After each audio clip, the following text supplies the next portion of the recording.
Hi everybody, welcome. It is day 15 of Treasure Trovember. This is our halfway point. So look at your collages and realize whatever you've got now, you're going to have twice as much by the end of the month. I am so happy that you're joining me for this challenge. If you are new, please go back to the welcome video, day 1. There's a link below. Start at the beginning. It's really easy to catch up with the challenge, and you'll be up to day 15 before you know it. If you register, you will get a free download full of tips from past year's participants, and you'll also be eligible for some prizes.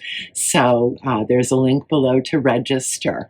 I'm just thrilled that you're still here. I hope you are having fun.